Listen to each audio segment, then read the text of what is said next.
नमस्कार दोस्तों, आपका स्वागत है मैथ 2 के इस नए वीडियो में। इसमें हम लेक्चर 8.1 की थ्योरी और साथ ही साथ 8.1 एक्टिविटी को भी कवर करेंगे। मैं डिस्क्रिप्शन में टाइम स्टैम्पिंग कर दूंगा, अगर आपको एक्टिविटी पे ही जाना है तो आप वन क्लिक में जा सकते हैं। तो ये जो लेक्चर बेस्ड है ये ऑर्थोगोनैलिटी एंड लीनियर इंडिपेंडेंस के ऊपर बेस्ड है। तो चलिए शुरू करते हैं बिना कोई समय गवाए। Okay. We have already studied how to find the angle between two vectors. दो वेक्टर्स के बीच में कैसे एंगल निकालना है, cos थीटा की डेफिनेशन हमने पिछले चैप्टर में पढ़ा था, कैसे कैलकुलेट करते हैं। देन कर रहे हैं डॉट प्रोडक्ट का यूज करके, and also that the dot product and the length of the vector are the special cases of inner product and norms on Rn। ये भी हमने लास्ट चैप्टर में पढ़ा था। फिर आता है ऑर्थोगोनल वेक्टर। क्या होता है कि two vector u and v of an inner product space V are said to be orthogonal if अगर उनका inner product space जीरो हो। जीरो होने का मतलब ये हो गया कि हमने क्वेश्चंस में भी देखा था, जो परपेंडिकुलर हैं, जो जिनके बीच का एंगल 90 डिग्री है, cos थीटा 90 है, तो उनके बीच का एंगल जो है 90 है, तो उनका क्रॉस प्रोडक्ट जो है जीरो होता था। तो इनर प्रोडक्ट स्पेस उनका जीरो होगा। तो दो वेक्टर इस ऐसे होंगे, एक ही वेक्टर स्पेस में दो वेक्टर जिनका जो है dot product u dot v जो है जीरो होगा। उनका इनर प्रोडक्ट स्पेस में उनका जो है जीरो होगा, वो ऑर्थोगोनल वेक्टर कहे जाएंगे। Two vectors u and v and inner product space are to be orthogonal if u v का जो डॉट प्रोडक्ट है that is zero. Okay okay. तो ये जो अगर normal usual addition and multiplication से कह रहा था, तो इनका डॉट प्रोडक्ट जो हम जानते हैं u1 u2 plus v1 v2 होता है। लेकिन अगर कहीं कोई डेफिनेशन डिफाइन की हुई है, फिर हम उस डेफिनेशन के अनुसार उसको चेक करेंगे, उसके डॉट प्रोडक्ट को कैलकुलेट करेंगे। जैसे यहाँ पर डिफाइन किया हुआ u v का u1 v1 minus u1 v2 plus u2 v1 plus 2 u2 v2। तो यहाँ पर अगर दो वेक्टर हैं 1 1 एंड 1 0, तो फिर इस डेफिनेशन के अनुसार इनको चेक किया गया, तो इनका जो डॉट प्रोडक्ट है वो जीरो आ रहा है, तो ये ऑर्थोगोनल वेक्टर होंगे। ओके। फिर आती है बात ऑर्थोगोनल सेट ऑफ वेक्टर्स।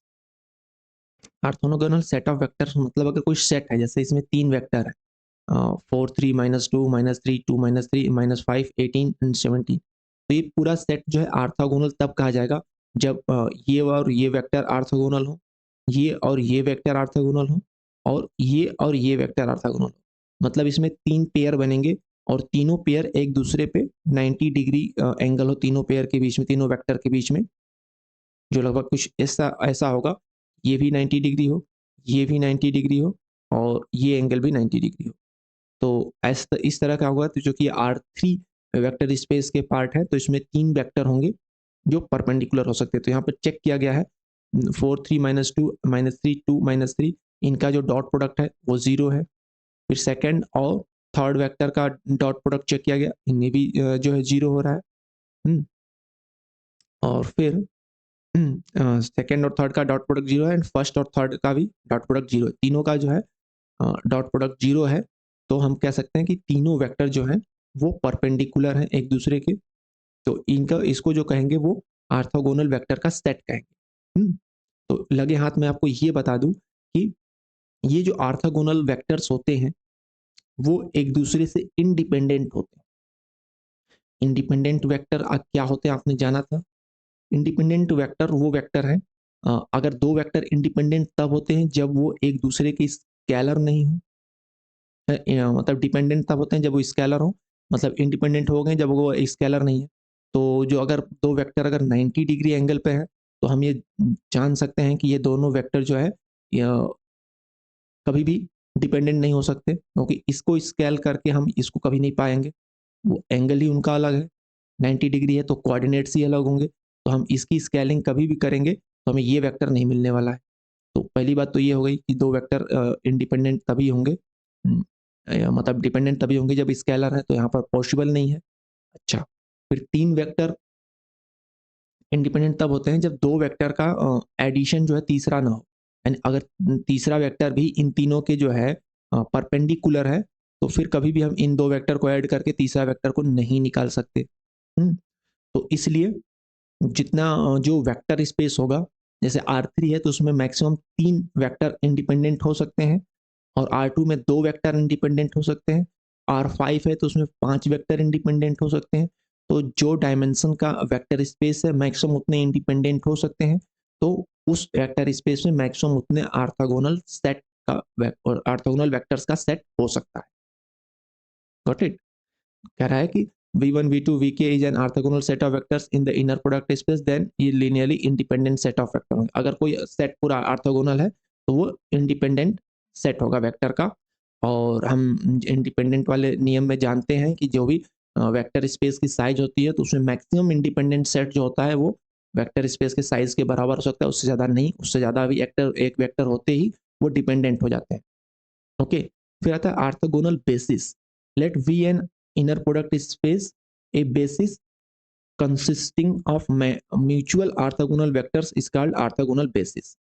क्योंकि वो ऑर्थोगोनल वेक्टर्स जो है वो इंडिपेंडेंट होते हैं, और बेसिस में हमें क्या चाहिए, इंडिपेंडेंट वेक्टर चाहिए जिससे हम वेक्टर स्पेस को स्पेन कर पाए। तो अगर R3 में 3 वेक्टर मिल गए जो इंडिपेंडेंट हैं और ऑर्थोगोनल हैं, तो ये तीनों मिलकर R3 को एक्सप्लोर कर देंगे। तो इसलिए हमें जो होगा ऑर्थोगोनल बेसिस उसे कहेंगे जिनमें सारे वेक्टर ऑर्थोगोनल हों। फिर we know that basis is a maximal linearly independent set, and orthogonal set of vectors is already linearly independent. So orthogonal set is a basis precisely when it is a maximal orthogonal set. So orthogonal set को basis तब कहेंगे जब ये maximal orthogonal set हो। कहने का मतलब maximal का मतलब जैसे R3 में 3 हो सकता है तो 3 हो। अब R3 साइज है और हमने 2 ही वेक्टर्स लिखे हैं, तो इसे हम बेसिस नहीं कह सकते, क्योंकि इसमें पूरा R3 को एक्सप्लोर नहीं कर पाएगा। इसके लिए हमें एक और चाहिए। तो जब R3 में 3 हमने लिख दिया ऑर्थोगोनल सेट वाले वेक्टर, तो ये ऑर्थोगोनल बेसिस कहे जाएंगे। अगर हम R2 की बात करें तो उसमें 2 वेक्टर होंगे जो ऑर्थोगोनल हो, तो ये दोनों ऑर्थोगोनल बेसिस कह सकते हैं। ठीक है? तो वही कह रहा है कि मैक्सिमल ऑर्थोगोनल सेट मतलब इंडिपेंडेंट वेक्टर का मैक्सिमल सेट चाहिए हमें, तो वो ऑर्थोगोनल वेक्टर्स भी हमें मैक्सिमल चाहिए। अगर R3 साइज है तो 3 चाहिए, R4 है तो 4 चाहिए, लाइक दैट। ओके, सो कह रहा है कि dimension of V is equal to n। अगर इफ डायमेंशन ऑफ V, अगर वेक्टर स्पेस का डायमेंशन n है, then orthogonal basis is nothing but the orthogonal set of n vector. तो ऑर्थोगोनल बेसिस में n वेक्टर होंगे। समझ गए? अगर डायमेंशन n है वेक्टर साइज का, तो ऑर्थोगोनल बेसिस में हमें n ऑर्थोगोनल वेक्टर्स चाहिए। ठीक? Okay, let's see some example of orthogonal basis में एग्जांपल दे दिया, जिसमें एग्जांपल इसके थ्रू सर ऑर्थोगोनल बेसिस हो गए। ओके, फिर आर्थो नॉर्मल सेट आता है जो कि 8.1 का नहीं पार्ट है, तो मैं इसको अभी के लिए स्किप करता हूँ, नेक्स्ट वीडियो में कवर करूंगा। तो ऑर्थोगोनल बेसिस और ये चीजें आपने समझ लिया, तो बस इसमें यही था। और अब हम चलते हैं एक्टिविटी क्वेश्चन पे। इतना ही था इसमें, तो एक्टिविटी क्वेश्चन को सॉल्व करते हैं दोस्तों। और क्वेश्चन करने से ज़्यादा आइडिया होगा क्वेश्चन कैसे आते हैं, समझ लेंगे। तो यहाँ पर 2 वेक्टर्स हैं a and b in R5, choose the set of correct options. Okay, कह रहा है a एंड b ऑर्थोगोनल हैं, तो a b के लिए हमें a और b का निकालना होगा डॉट प्रोडक्ट। तो चलिए करते हैं। तो a b के लिए वाला है 2, 2 इंटू 3 हो गया 6, फिर है 0, 0 से जो भी मल्टीप्लाई होगा 0 हो जाएगा। नेक्स्ट है 3, और 3 इंटू -2 हो गया प्लस -6, प्लस नेक्स्ट है 0, 0 से चूज भी होगा 0 हो जाएगा, प्लस नेक्स्ट है 8, तो 8 से जो भी होगा यहाँ पे 0 है, तो ये भी 0 हो जाएगा। तो हमने देखा कि सब 0 हो गया, 6 एंड -6 भी 0 हो जाएगा। तो दोनों का डॉट प्रोडक्ट 0 होता है, इसलिए ये ऑर्थोगोनल सेट है। इनके बीच का एंगल जो होगा वो 90 डिग्री होगा। Cos theta is equal to, जो निकालेंगे 0 हो जाएगा। कॉस थीटा जो होगा फार्मूला क्या होता है, u dot v, dot product होता है, तो ये 0 हो गया divided by u dot u cross v dot v, ये होता है। तो यहाँ पे 0 हो जाएगा जी, u डॉट v 0 है तो 0 हो गया। तो theta is equal to 90 degree, तो इसलिए ये जो है ऑर्थोगोनल सेट है। ये गलत हो गया। अब नेक्स्ट कह रहा है कि a minus B dot A कितना होगा। a minus B dot A चलो कैलकुलेट कर लेते हैं। a माइनस बी यानी कि 2 माइनस 3 हो जाएगा -1, 0 माइनस 2 हो जाएगा -2 एंड 3 माइनस -2 यानी 5 हो जाएगा एंड 0 माइनस 4 हो जाएगा -4 एंड 8 माइनस 0 हो जाएगा 8। ये हो गया a माइनस बी। अब इनका a के साथ डॉट प्रोडक्ट करना है तो a है हमारा 20308, 20308। तो चलो कर देते हैं। ये हो जाएगा -2 प्लस 0 प्लस 5 3 जा 15, ये हो जाएगा 0 प्लस ये हो जाएगा 8 8 जा, ये 8 है, 8 8 जा 64। तो कितना हो गया -2 प्लस 15 13 हो गया और फिर 64 में 13 ऐड कर देंगे तो 7 एंड 7 77। तो कौन सा ऑप्शन सही है? लास्ट वाला। ठीक है, नेक्स्ट क्वेश्चन पे चले दोस्तों। देखो नेक्स्ट क्वेश्चन पूछ रहा है choose the set of correct option in an orthogonal set the norms of all the vectors are equal. क्या सभी की लंबाई बराबर होती है? ऐसा तो हमने पढ़ा नहीं, ऐसा जरूरी भी नहीं है, लंबाई अलग अलग भी हो सकती है। बस उसमें तो कंडीशन है कि डॉट प्रोडक्ट 0 होना चाहिए यानी कि एंगल उनका 90 होना चाहिए। अब इसकी लंबाई इतनी हो जाए, इसकी लंबाई छोटी है तो भी तो 90 डिग्री हो सकता है। तो ऐसा जो हमने पढ़ा ही नहीं है तो गलत है ये। In an orthogonal set the vectors are linearly independent. Yes, ये पढ़ा है हमने। ऑर्थोगोनल डिपेंडेंट गलत। If the column of an n cross n coefficient matrix A comprises of the individual vectors of an orthogonal set in Rn, then there must be a unique solution to the system Ax is equal to B, where x, b are n cross 1 matrix vectors. Okay, तो वही कह रहा है a cross b में का unique solution होगा अगर उस matrix n cross n matrix के जो है कॉलम वेक्टर्स जो हैं वो ऑर्थोगोनल सेट है तो वो इंडिपेंडेंट होंगे। तो इंडिपेंडेंट वेक्टर होंगे तो हमें हर कॉलम में एक वो मिल जाएगा, क्या? Pivot entry. तो हर कॉलम में पिवोट एंट्री मिलेगा तो इंडिविजुअल वेक्टर्स हैं इसलिए तो इनका जो यूनिक सोल्यूशन होगा। हमें पता है ये चीज, इसमें कोई डाउट की बात है नहीं। सेम लाइन है बट इसमें क्या देयर आर नो सोल्यूशन, तो ये गलत हो जाता है। तो डिटर्मिनेंट कह रहा है square matrix found by set of orthogonal vector 0। Determinant 0 होगा? नहीं, अगर हर रो में हमें ये मिलेगा पिवोट एंट्री मिलेगा तो डिटर्मिनेंट 0 नहीं हो सकता है, तो ये गलत है। तो कह रहा है a set of n vectors can never form an orthogonal basis in r minus r n minus 1। मतलब क्या हम एक कम साइज का वेक्टर स्पेस का n वेक्टर्स के साथ ऑर्थोगोनल बेसिस बना सकते हैं? तो नहीं बना सकते हैं दोस्तों, नेवर फॉर्म लिखा नहीं बना सकते। क्यों? मान लेते हैं R2 है, जैसे लो R2 है और हम ले लेते हैं n3 वेक्टर, हम 3 वेक्टर ले लेते हैं तो क्या 3 वेक्टर से ऑर्थोगोनल बेसिस बनेगा? तो हम ये जानते हैं कि ये ऑर्थोगोनल जो बेसिस होते हैं वो लीनियरली इंडिपेंडेंट होने चाहिए और किसी भी वेक्टर में। और हम अगर R2 की बात करें तो इसमें लीनियरली इंडिपेंडेंट जो वेक्टर हो सकते हैं मैक्सिमम 2 हो सकते हैं क्योंकि इसका साइज 2 है वेक्टर स्पेस का, लेकिन हमने 3 ले लिया है। जैसे ही तीसरा वेक्टर है इसमें ऐड करेंगे तो डिपेंडेंट हो जाएगा तो ये ऑर्थोगोनल बेसिस नहीं बनेगा।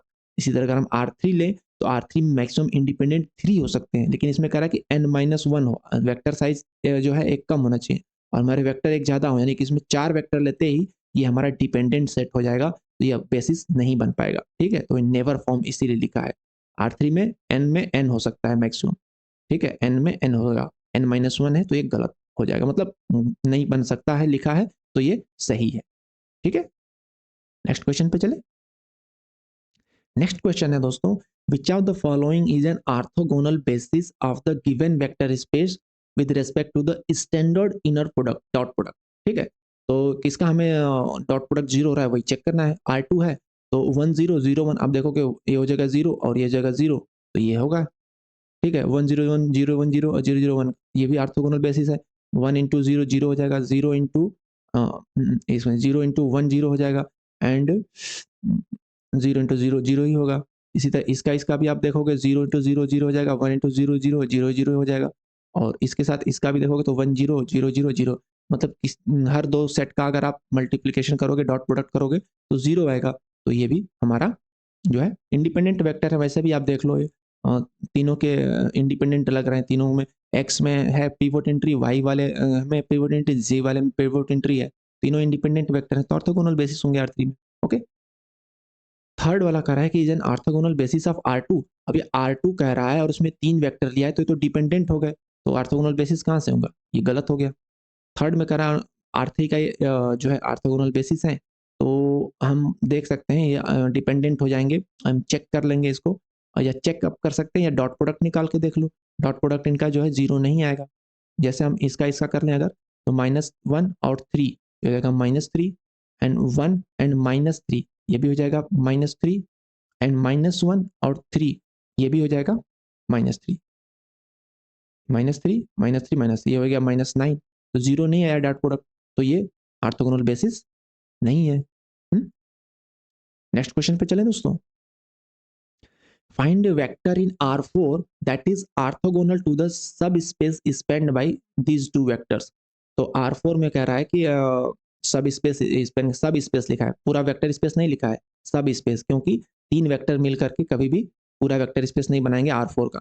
तो R4 है इसलिए 3 वेक्टर मिलकर सब स्पेस बना सकते हैं, तो इसलिए हमें 2 वेक्टर दिया है, तो तीसरा वेक्टर फाइंड आउट करना है जो दोनों के साथ डॉट प्रोडक्ट जीरो हो जिसका। तो हम अगर इसको चेक करें -1, इसको ले लेते हैं 1 -1 1 0, 1 -1 1 0, इसका निकालो डॉट प्रोडक्ट, 1 इंटू 1 1 हो गया, 1 -1 हो गया, और फिर ये 0 0 हो गए, तो ये 0 हो गया, तो इसके साथ तो हो गया। अब इसके साथ देख लो, इसके साथ करेंगे तो 1 0 0 हो गया, -1 1 -1 हो गया, 1 1 1 हो गया, और 0 हो गया, तो ये भी 0 हो गया, तो ये दोनों के साथ 0 बना रहा है डॉट प्रोडक्ट, तो ये हो गया। ठीक है, इसी तरह आप चेक कर सकते हो नेक्स्ट वाले को। नेक्स्ट वाले को देखो, 2 3 4 5, तो लिख लो 2 3 4 5, तो करो 2 एक कम 2, 3 एक कम 3, प्लस 0 0, तो ये हो गया 3 2 5 हो गया, तो ये तो बना ही नहीं रहा है जीरो, तो ये गलत हो गया। नेक्स्ट वाला देख लो, 1 -1 1 1, यहाँ पर लास्ट में 1 और आ गया। ठीक है, थर्ड वाला है 1 -1 1 1, तो देखो 1 1 जा 1, -1 एंड 0 0, तो ये भी 0 हो गया। इसके साथ देख लो, तो ये हो गया 1 0 0 -1 1 -1 1 1 +1 और +0, तो ये भी 0 हो रहा है, तो ये सही है। इसी तरह थर्ड वाला ट्रिपल 1 है, ये नहीं बनेगा ट्रिपल 1, क्योंकि जैसे ही आप ट्रिपल 1 लिखोगे, देखो यहाँ पे ट्रिपल 1 लिखोगे तो ये हो जाएगा 1 + 1 + 0 0, यानी 2 हो रहा है, तो ये डॉट प्रोडक्ट इसका 0 नहीं हो रहा है, तो ये नहीं होगा। तो हमें बस ये देखना था कि कौन से डॉट प्रोडक्ट 0 बना रहा है, वो इसका ऑर्थोगोनल बेसिस बन जाएगा सब स्पेस का। सब स्पेस है ना, तो सब स्पेस में 3 वेक्टर चलेगा, लेकिन वेक्टर स्पेस की बात करता है तो R4 के लिए हमें 4 वेक्टर चाहिए, तो सब स्पेस है इसलिए 3 वेक्टर बन जाएगा। नेक्स्ट क्वेश्चन क्या कर रहा है दोस्तों, which of the following are orthogonal to the vector 1 2 in R2 in respect to the definition दिया हुआ है, हमें डॉट प्रोडक्ट यहाँ पर डेफिनेशन दिया हुआ था, हमें इसके अनुसार चेक करना कौन जीरो बना रहा है 1 2 के साथ। चलो -1 -7 एंड 1 देख लेते हैं, -7 एंड 1, तो इसमें फिट करते हैं V1 W1, V ये है हमारा V, ये है हमारा W। ठीक, तो V1 W1 हो गया -7, फिर है V1 W2 हो गया -1, फिर है -V2 -2, और -7 हो गया +14, +4 V2 W2 प्लस 4 2 जा 8, तो हम देख रहे हैं 7 1 8 +14 आ रहा है, तो ये जीरो नहीं बना रहा है, कैंसिल आउट।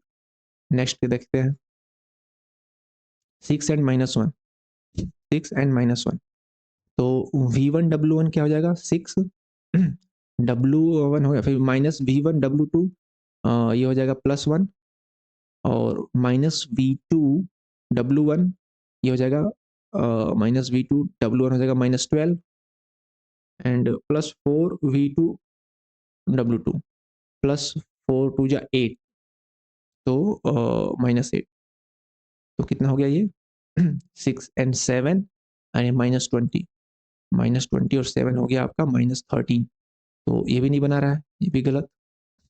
नेक्स्ट देखते हैं, नेक्स्ट है 7 एंड 1, तो 7 एंड 1 तो है V1 W1, ये हमारा W है, V1 W1 हो गया 7 minus V1 W2 -1 minus W2 V1 -14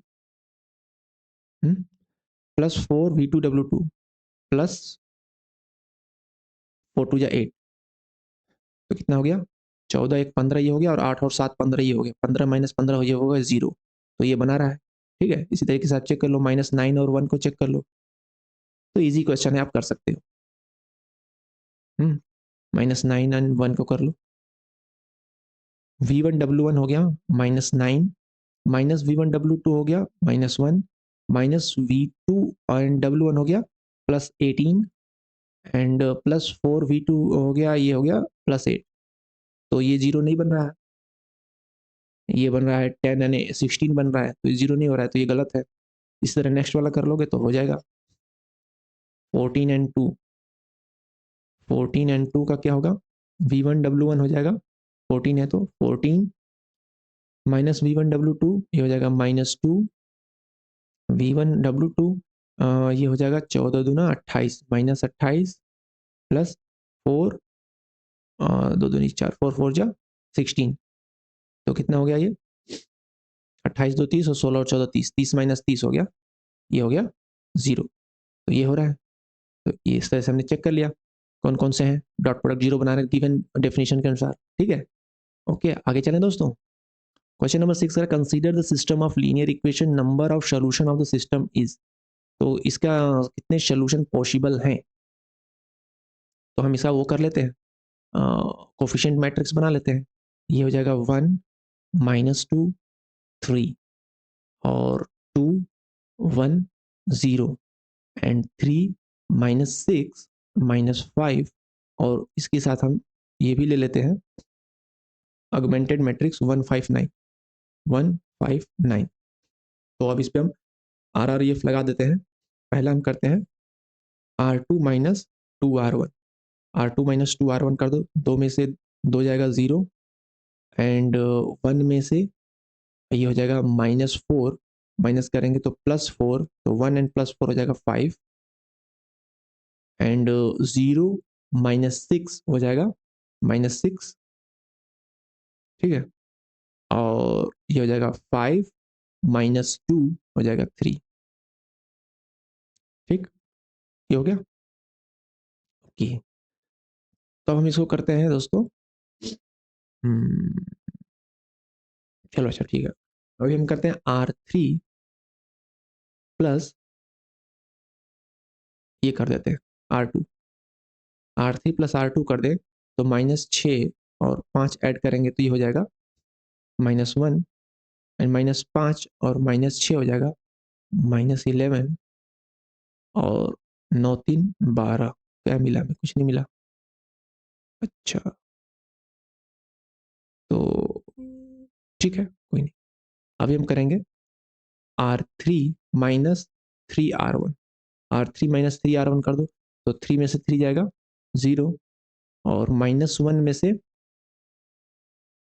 ये माइनस कर रहे हैं, 3 दूनी 6, हमने थोड़ा सा गलत कर दिया, हम अनडू करते हैं, हम ये वाली लाइन रिपीट ऐसे नहीं करते हैं, इसको हम फिर से बैक जाते हैं। हमारी ये जो लाइन थी यहाँ पे, तो यहाँ पे हम करते हैं R3 माइनस 3R1।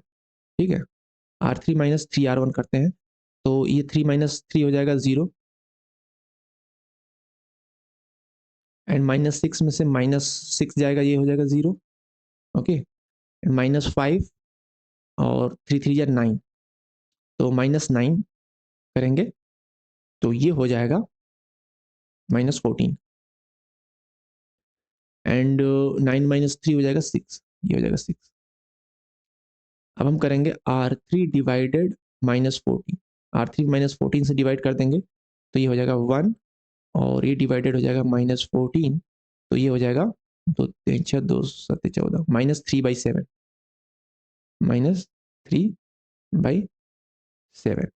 ठीक है, ओके। अब क्या करेंगे, इसमें 5 से डिवाइड कर देते हैं, R2 डिवाइडेड 5 कर देते हैं, तो ये हो जाएगा हमारा 1 और ये हो जाएगा -6/5 और ये हो जाएगा 3/5। ठीक है, ओके ओके। तो हम ये देख रहे हैं कि हमें तीनों रो में पिवोट एंट्री मिल गई है, तीनों कॉलम में पिवोट एंट्री मिल गई है और अब हम इसको RREF लगा के इसको हम 0-0 कर सकते हैं। तो तीनों में लीडिंग एंट्री हमें तीनों रो में मिल गई है। तो ये इसका जो होगा यूनिक सॉल्यूशन है। तो number of solution of the system is unique. ठीक है, तीनों में हमें पिवोट एंट्री मिल गई। अब हम और आगे फर्दर इस पे लगा करके हम इसको 0-0 सबको बना सकते हैं। तो अभी हम यहाँ पे भी डिसाइड कर सकते हैं कि नंबर ऑफ सॉल्यूशन एक होगा। ठीक, ओके।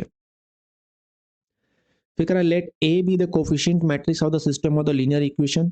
ये सेम इक्वेशन है दोस्तों, जो ये ऊपर वाला इक्वेशन है उसी का ये इक्वेशन है। सेम इक्वेशन है। Which one of the following option is true about A dot A transpose. तो अगर ये मैट्रिक्स हमारा ए है, ये मैट्रिक्स है जो कि हमारा बना था, वो मैं फिर से लिख देता हूँ यहाँ पे। वो हमारा मैट्रिक्स आई थी 1 2 3 -2 1 6 -2 1 6, यहाँ से भी आप देख सकते हो, एंड 3 0 5 3 0 5। ये हमारी मैट्रिक्स ए आई थी। इसके साथ हम ए ट्रांसपोज मैट्रिक्स, इसके ट्रांसपोज मैट्रिक्स बनाए कि रो को कॉलम को रो कर दे। तो ये क्या हो जाएगा, हो जाएगा 1 -2 3 एंड यहाँ पे हो जाएगा 2 1 एंड 0 एंड 3 6 एंड 5। ये हो जाएगा। तो इसका हम मल्टीप्लिकेशन करें तो क्या आएगा। तो मल्टीप्लिकेशन करिएगा दोस्तों, मैं कर चुका हूँ तो मैं आपको आंसर यहाँ पर लिख देता हूँ क्या आएगा आंसर। मल्टीप्लिकेशन करेंगे तो हमें मिलेगा 14 0 एंड 30 एंड 0 5 0 0 5 0 एंड 30 0 70। ठीक है, तो ये मिलता है।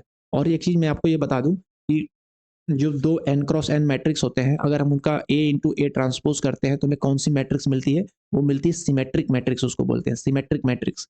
सिमेट्रिक मैट्रिक्स ये होती है, जैसे आप इस मैट्रिक्स को देखें कि इसका अगर आप ट्रांसपोज करेंगे तो यही होगा और ये भी यही होगा। मतलब यहाँ पे ट्रांसपोज भी, अगर आप रो को कॉलम को रो बनाए, देखिए 14 0 30 इधर भी, 14 0 30 इधर भी है। ये रो है 30 0 70 और इधर कॉलम भी 30 0 70 का है। तो आप इसको अगर ट्रांसपोज बनाएंगे तो भी आपको यही मिलेगा, ए मतलब A dot A transpose is equal to A dot A transpose का ट्रांसपोज। इनका ट्रांसपोज भी सेम होता है, इसको सिमेट्रिक मैट्रिक्स बोलते हैं। तो ये चीज मिलती है। ठीक है, तो अब ऑप्शन देखते हैं क्या है। स्केलर मैट्रिक्स है, तो आप देख सकते हो स्केलर मैट्रिक्स नहीं है। आपको मैं क्लियरिटी के लिए मिटा रहा हूँ, स्केलर मैट्रिक्स नहीं है। आइडेंटिटी मैट्रिक्स है, नहीं है। डायगोनल है, नहीं है। लोअर ट्रायंगल है, नहीं है। अपर ट्रायंगुलर है, नहीं है। नन ऑफ द, वो यहाँ पे ऑप्शन सही है। बट मैं आपको बताऊं जो हमारे आंसर दिया है हमारे उसमें बुक में भी एंड एक्टिविटी के सोल्यूशन में भी, वो दिया है कि diagonal, upper triangular, lower triangular.